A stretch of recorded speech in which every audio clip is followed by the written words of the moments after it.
Ayo gang, so I know you wondering what's going on with Melly. Any updates or anything? I know it got a little quiet after the mistrial, but remember now, a mistrial don't mean guilty or innocent. You feel me? Don't mean he necessarily coming home, and the prosecutors really want to go at this kid.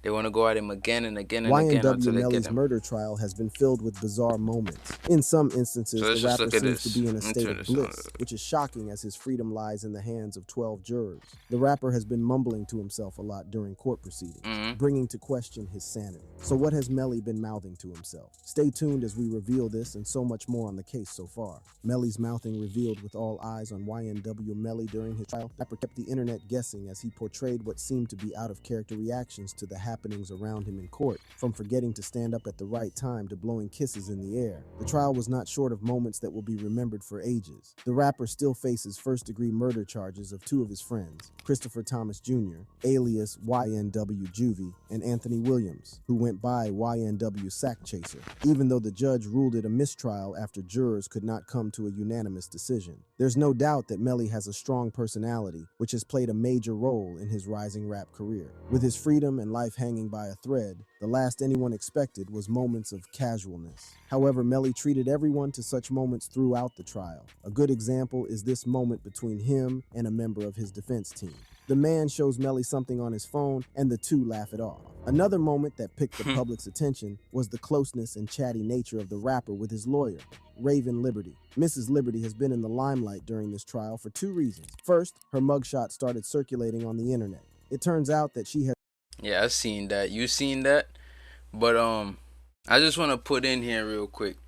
I ain't gonna lie, folks. She look a little psycho, but but what if Melly going psychotic, or what if he is, right? Because check it. If you watch the previous videos I've been doing or covering with Taylor Ship Business and Isabella Guzman, them two girls psychotic, right? Or they were suffering from it at the time, right? And they had very similar facial expressions, like the randomness in their expressions, right? Like, so what if anybody thinking about that? What if he actually psychotic, bro? been on the wrong side of the law at one time in her life. In I don't know. 2022, she was arrested and booked into Miami jail for battery in 2022. Yo, but she the look like she charges were would beat you eventually up, dropped. bro. According to sources, Mrs. Liberty had to pay a $1,500 fine. The attorney, who is based in Miami, has been practicing law since the early 2000s. The 48-year-old has handled high-profile cases before, with her most notable client being rapper Kodak Black. She represented Kodak back in 2016 when he had a first-degree criminal sexual conduct case against him. The other reason she was trending was her notebook, which generated quite a lot of attention from those watching the events of the trial unfold. Her She would notebook hide it. read evil plans and stuff on the outside. Netizens found it strange coming from the attorney of a man charged with first-degree murder. To many, Melly's actions in court have seemed very random and unplanned. However, no matter the level of spontaneity the rapper possesses, his behavior in court has widely been received with suspicion, as these moments from the trial were largely taken out of context. One of the moments that was taken out of context and saw Melly get bashed on the internet include this one where he appears to pray, then finishes the prayer by blowing a kiss. While this may be an innocent ritual that the rapper liked to perform, rumors had started to spread, alleging that the kiss was directed to the family of the murdered victims. This may have been the case, as some of the victims' family members later reacted to this. Leandra Phillips, the mother of YNW Juvie, spoke out condemning the moment. While speaking to the press, she said, "I walked out because what are you praying for? You sitting there like you ain't got no remorse? Like every time I walk in, you smiling. This ain't the time for that. This is sad. This case is serious." Another moment that caught people's eye during the trial was Melly popping his head and mumbling what looked like lyrics to a song. With many surprised at how calm the rapper was while doing this, there might actually be a history behind this. The story goes back all the way to 2015, when Melly was arrested for firing a gun near a high school. A teenager has been arrested in Vero Beach after he fired shots near Vero Beach High School. At 16 years old, Melly was already getting into trouble with the law. The rapper was charged with 3 counts of aggravated assault with a deadly weapon and 1 count of discharging a firearm in public. It was during the year-long jail sentence that he experienced his music breakthrough. In the boredom of the daily routine in prison life, the limited creative expression, and the loneliness of being away from friends and family, he began taking his songwriting seriously. While on an interview, he recalled how he wrote his breakout single, "Murder on My Mind." According to him, he beat his fist against his chest to tap out a beat as he sang and wrote the full song in his cell. I remembered it, kept going over it in my head. I sang it every day, the rapper said. It seems as though music was his therapy while in jail. During his most trying times, he turned to music. The song had become so popular among the guys he was locked up with that some even gave him Rice Krispie treats in exchange for live performances of the song. Therefore, it is not a surprise to see the rapper bopping his head and seemingly writing down lyrics. That's a good tie-in. I like that. I like how he did that. Cause I was wondering to see how he was gonna tie in rapping the lyrics with keeping calm. You know what I mean? I was waiting to see what he was gonna say, but I like that. As he faces the most challenging time of his life. Melly has also served viewers with some comedic moments. The most memorable one was where the rapper is seen sniffing himself. Something weird must have been in the air, and the rapper wanted to confirm that it wasn't him. While this moment gave the public something to laugh about and take the heat off the serious proceedings, many could not help but notice his choice of clothing, the turtleneck. It turns out that there was a reason why the rapper was wearing turtlenecks in some of the court proceedings. The main reason it would seem that this particular choice of outfit is assumed to be an attempt to hide his tattoos, particularly the ones he has on his neck. It turns out that he has 2 tattoos on his neck. One is written Jana, while the other is Jamie. The Jamie tattoo is not a big deal since that is his mother's name. However, the Jana tattoo is what he may be trying to hide. It turns out that Jana Thompson is Sack Chaser's mother. This shows that the two were really close. Therefore, it would be a bad look for the rapper if he was found guilty of killing Sack Chaser. Yet he had his mom's name tattooed on his neck. This would show that he was nothing short of inhumane. Speaking to TMZ, Sack Chaser's mother shared how they, as a family, why he got his homeboy's mama's name on his neck? That's kind of crazy, but viewed the relationship between the two boys and how the trial and the entire situation was difficult for them. We opened up our homes and our hearts to them. She said, feels like another stab in the heart to myself and my family. They didn't just wine and dine. They brought their families together, making the situation even more sad and devastating. This painstaking betrayal will forever live with the families of Juvie and Sack Chaser if the rapper is found guilty. Emotions were already high in the court. I feel like even if he's not found guilty, like unless they find unless there's like some serious like, oh yo, this happened, it's definitely not Melly. Like proof that he got out the car before the incident happened. I feel like the family members will always feel like he did it. You feel me? I feel like they will always think he's guilty.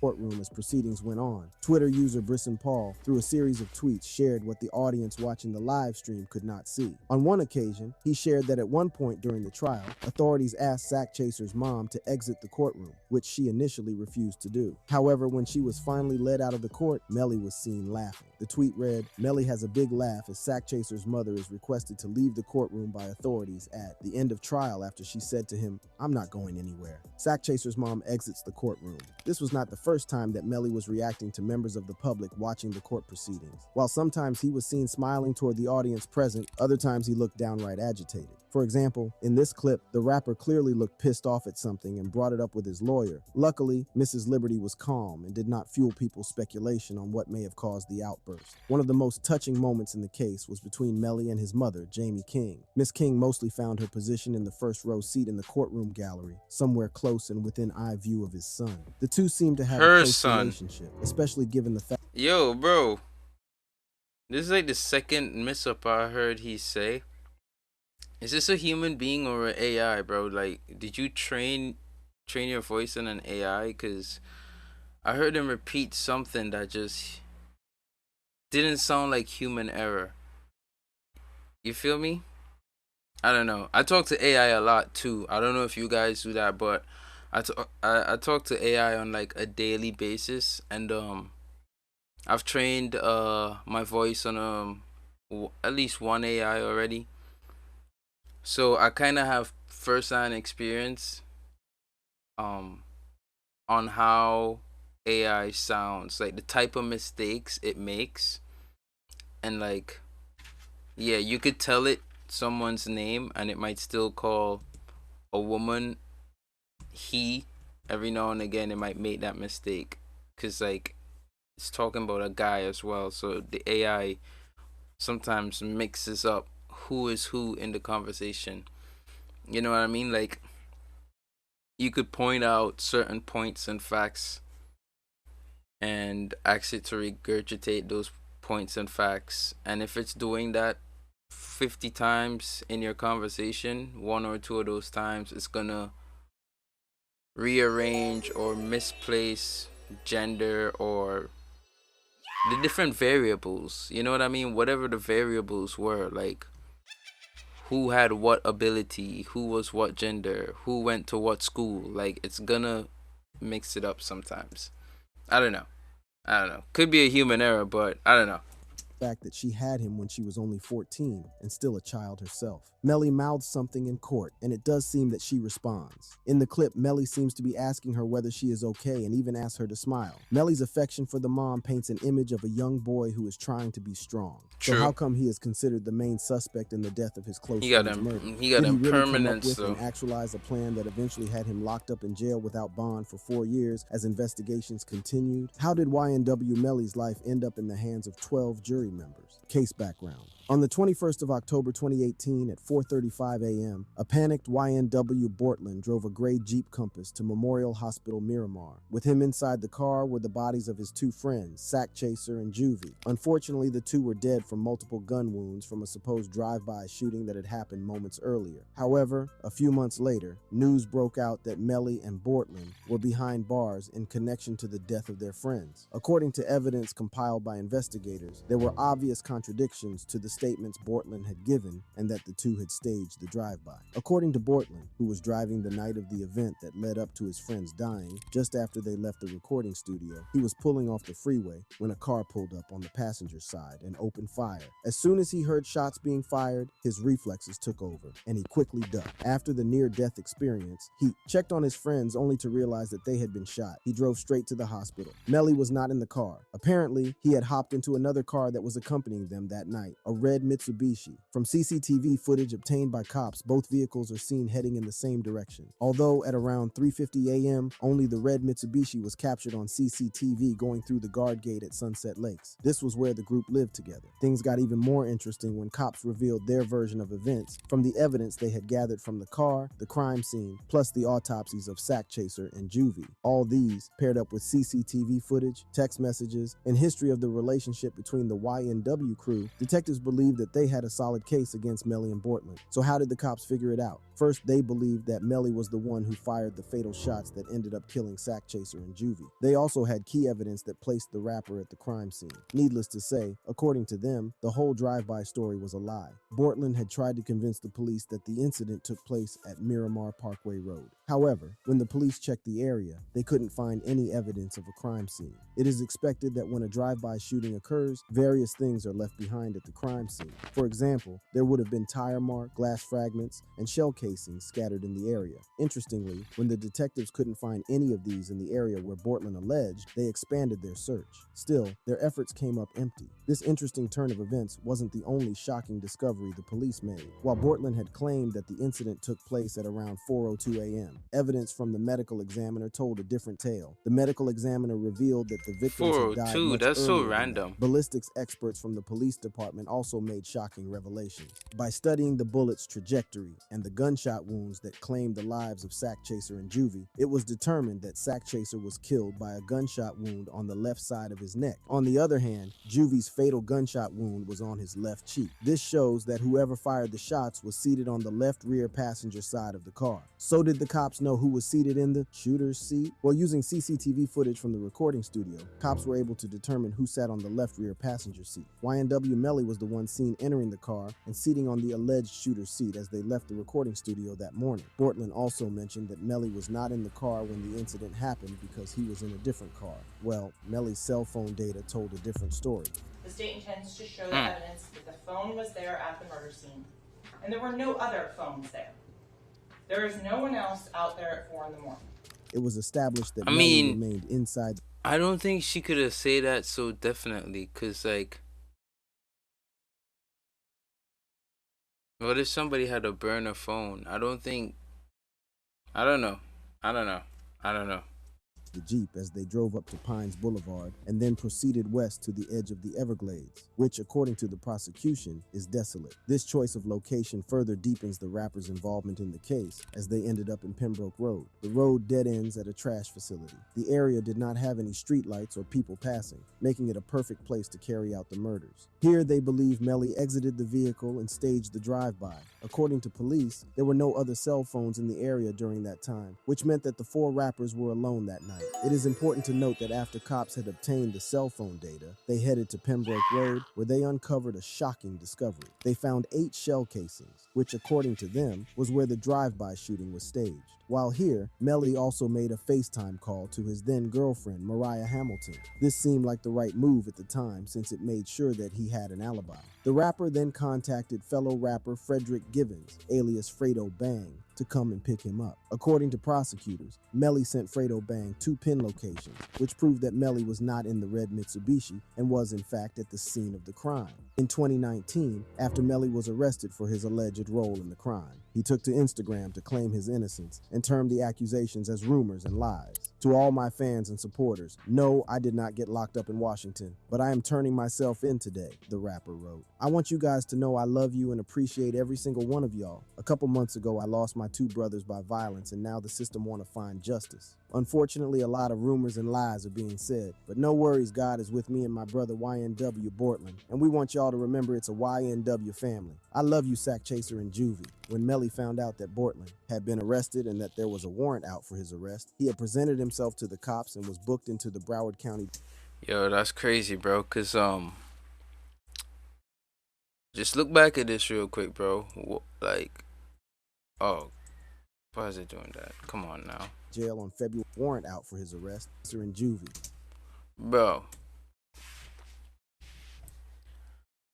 To all my fans and supporters, I know I did not get locked up in Washington, but I am turning myself in today. I want you guys to know I love you and appreciate every single one of y'all. A couple months ago, I lost my 2 brothers by violence, and now the system wants to find justice. Unfortunately, a lot of rumors and lies are being said, but no worries, God is with me and my brother. Yo, bro, what if man's is found guilty? They got the proof. What if somehow, like, oh, what if Bortland come and testify? Hey, yo, this is what happened. Boom, boom, boom.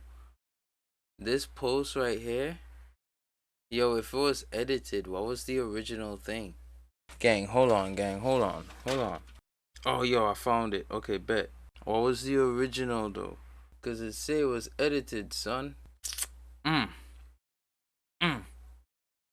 Bro, I could have swear you were able to see. I guess not. I wanted to see what the original post was.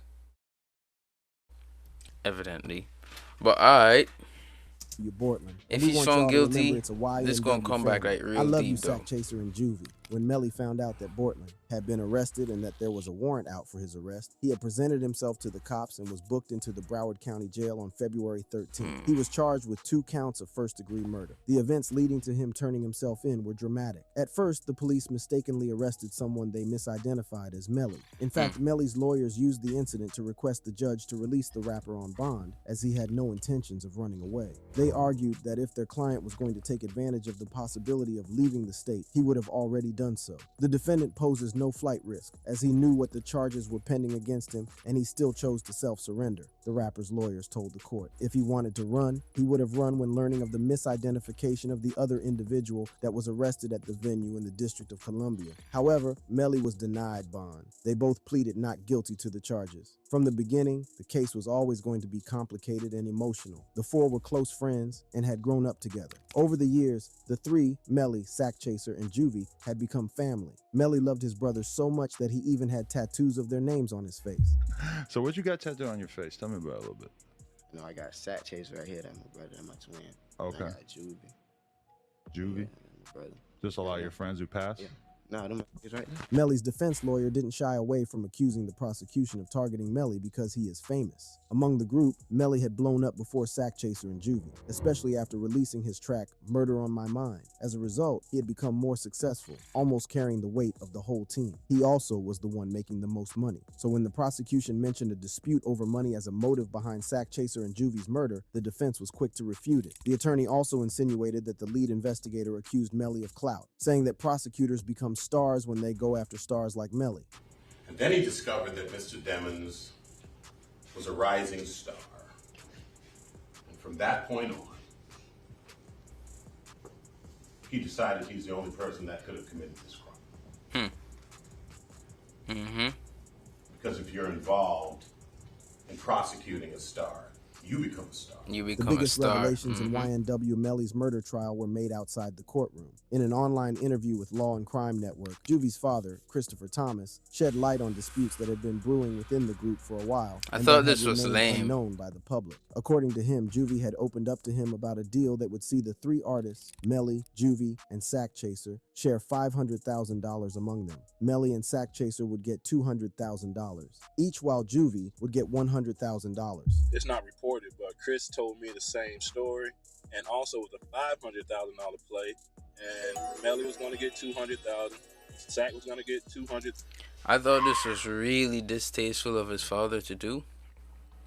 And as you see, that got he was supposed to be a witness, I think, but because he did this, they said, nah, you talk too much. One, and two, I feel like if this was real, the person on the other end of the deal would have either been investigated already, called as a witness, or would have come out. Because this is a huge trial. They would have come out and said, hey, yeah, we were the ones who were going to pay them $500,000. Yeah, that's true. We were going to do this. Boom, boom, boom. It was going to split up this way. We can validate that. You don't think we would have heard that already? Like, that's such a huge play, bro. $500,000 ain't no joke, bro. So whoever was putting that up, I feel like that person would have come forward already. Or police would have found them and involved them in this investigation. You feel me? Chris was going to get $100,000. The goal was to make the YNW brand global, so selling the brand was the right move for the young rappers. Since the three were the founding members, they were all entitled to a piece of the pie. As I'm hearing it from Chris, they was going to sell the YNW brand, not a record deal or nothing like that. It was like for the brand itself. And by them being founding members, they was going to get a piece of the pie. Sack Chaser's mother, Jana Thompson, also revealed that his son also That's so told dumb, him about though. the YN. And that's another reason why I don't believe that, bro. Because just think about it, right? Just think about it. You so poppin', and y'all have this music group, whatever. All of y'all in this brotherhood, YNW, right? Why would you just sell it for $500,000 and be done? Like, at this point, when this is happening, I think Melly already touched more than $1 million, right? So why would you then sell your brand for $500,000 that you gotta share with that don't make no sense. That doesn't really make sense. Like, that doesn't make sense. You get what I'm saying? That don't make sense. YNW Brand deal. She said that her son reached out to her a few days before he was killed. My son hysterically called me, she said. He was very concerned about my whereabouts. He was concerned about his sister's whereabouts. He's concerned like something is going to happen to us. And he told me that he would not get his money, she continued. He said, I'm probably not going to get my $200,000. I'm probably not even going to get my money, Ma. However, the lead investigator revealed through text messages between Melly and Sack Chaser that it was actually Sack Chaser who was threatening Melly. Even more shocking is that Sack Chaser was not only threatening Melly, but also Melly's mom, Jamie King. The other motive was revenge related. According to Juvie's dad, there were rumors that apart from Melly getting into a verbal disagreement with Sack Chaser, the two were involved in a fist fight. Sack Chaser had beaten up Melly in front of his then girlfriend. You know, you heard things about him and Anthony getting into like altercations about disputes about money over certain situations, and they got in a fight prior to that, and they said, like, you know the story that they say Sack beat him up and knocked his goals out in front of his girlfriend, and like To top it off, according to a deposition by Felicia Holmes of Melly's ex-girlfriend. Now, if the mother could validate that Sack Chaser said that, then maybe there is some truth to it, but I don't think the father understood it properly, bro. Or maybe none of them did, because I don't think... Why would you sell your brand for $500,000, bro? At that point, bro, Melly did song with Kanye West at that point, bro. Like, no. No. You got to do the Kevin Hart. No. She wasn't ready. Yo, but no, that doesn't make sense. It doesn't make sense. Maybe it was supposed to be like some sort of upfront money, and then you get the rest in royalties, or like, hey, we're gonna start branding this like G Unit, put it on clothes, merch, you know, boom, sell it overseas, boom. You get this much upfront to allow us to use your name. Boom. Then you get royalties on every merchandise sold. Something. But why would you sell all? Like, just, yeah, we're gonna sell the brand. We're gonna just whoop, and we get a one-time cut deal. That don't. That's a lose, bro. That's a massive L, bro. Friend Mariah's mother. There was some tension as Sack Chaser had sent pictures of his to Melly's girlfriend. Detectives were also able to obtain the rapper's social media messages through search warrants, which revealed the most shocking detail in the case. Shocking revelations, YNW Melly. Confessing to homicide is the most shocking detail in the case. Detectives were able to obtain the rapper's social media messages, specifically Instagram, while sorting through thousands of condolences messages from concerned fans wanting to know whether he was okay, some still in disbelief, confirming whether Sack and Juvie were really dead. Melly's response to one Instagram DM caught the prosecutor's attention. According to the prosecutor, one individual sent Melly a DM asking him, "Yo, homie, you good? Let me know something." One individual, and specifically, sends out, and I want to quote the message exactly that you will hear. "Yo, homie, you good? Let me know something." The prosecutor revealed that the rapper replied to the DM saying, "I did that. Shh." And Mr. Demons responds very succinctly, "I did that. Shh." This exchange between the two was viewed by the prosecution as an admission of guilt. Melly's defense, on the other hand, argued that the prosecution might have taken it out of context, as the conversation is too vague. The prosecution argued back that the context of his reply was crucial in determining that he was talking about the shooting. So in the context of this message, They both got valid this points. individual is reaching out, asking if Mr. Demons is good, after he's been tagged in multiple social media. It don't have to be about that, though. The prosecution insisted that the only context that the message could have been sent under was the shooting that had happened earlier. The timing of the message is consistent with the messages he had been receiving since the news broke out that morning. Melly's Instagram DMs wasn't the only account that had damning evidence that would boost the prosecutor's case to the jury. They also gained access to Felicia Holmes' Instagram DMs. In case you forgot, Holmes is the mother of Maria, Melly's ex-girlfriend. The messages found were allegedly between him and Melly's manager, 100K. In the messages, she accused the manager of lying to her that they would take care of them. She also hinted at her snitching. In the message, she says, "The promises that were made to us by YNW for me to quit my job and they would take care of us were all lies. They didn't want us talking with prosecutors, but now they have all disappeared. I quit my job based on what Track and his wife or company said. Now look, we can't go home. We spending all my money I worked for, and they taking trips and enjoying life. If you think I was a beast before, wait until this trial. I'm not holding anything back. I'm doing what I should have done in the beginning. They can call me Miss Snitch." This was shocking. However, Mrs. Holmes was not done. In a separate Instagram message, she wrote, "They made me quit, told me that they would take care of us until trial was over. But what? Lies as usual. I was making $9,000 weekly. I didn't need from them, but everybody begging and pleading. Now they all ghost. I got something for Track though. He lied to me and my child for the last time. Y'all can call me Miss Snitch because I'm airing his out to the prosecutor. I'm tired of him playing with people's lives. He with the wrong family." Through the Instagram texts that were allegedly sent from Mrs. Holmes' account, She was Melly's talking manager, heavy. it seemed that she had been And she promised got up money on to that avoid chair and she talking to said, prosecutors. And I now don't that know nothing. 100K Track has not held his end of the bargain, she was calling him out and didn't mind going public with it. So what exactly did she know that got her threatening Melly's managers? When asked these questions in court, Mrs. Holmes would claim that she did not remember a lot of details since all this happened years ago. First, it was revealed that at some point she was arrested in the Virgin Islands and was extradited back to Florida for avoiding her deposition. According to her, it was not her fault because the cops were sending the orders to the wrong address. The prosecution alleged that Melly's camp was trying very hard to tamper with the witnesses, and among them was Mrs. Holmes. Mr. Demons is doing anything and everything he can to prevent them from showing up, a prosecutor said. The defendant is causing these witnesses not to be available.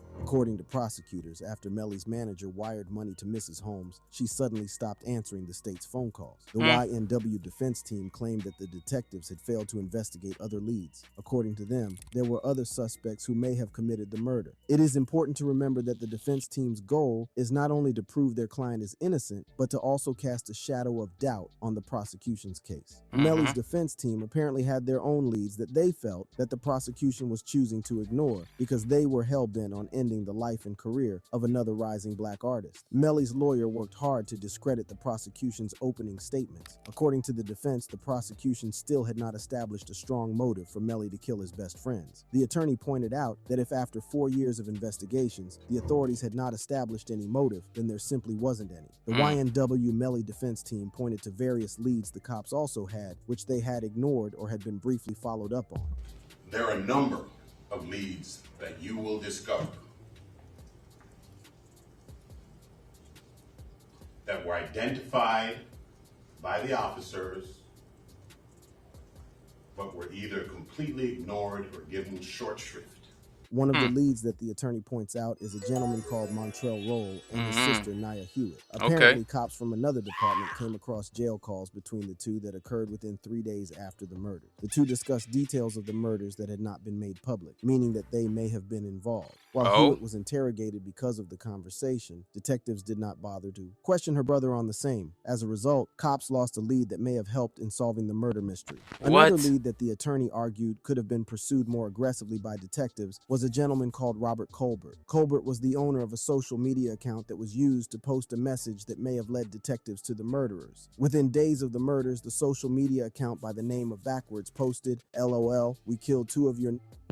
This social media account, almost immediately, within days after these murders, I mean, posts this message. Could have been any LOL, 2 murders, but okay. You killed 2 of your neighbors.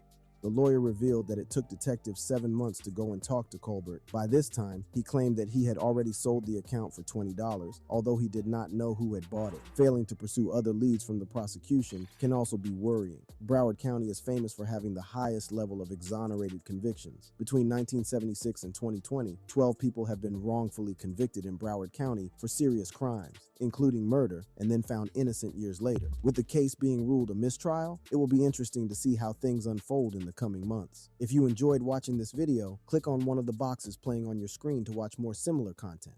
Okay, heard you, son. Heard you. Alright, gang. Y'all let me know what y'all think about that for real. That's everything you need to know about what's going on in Melly's case up until now. And as I said in the beginning, a mistrial doesn't mean guilty or not guilty, and it doesn't mean it's over. The prosecution gets another go at it. So, and they've even come out saying publicly that they are going to take another swing at him. So, let's see what happens. And until then, y'all have a great day. Thanks for checking me out. Peace, yo.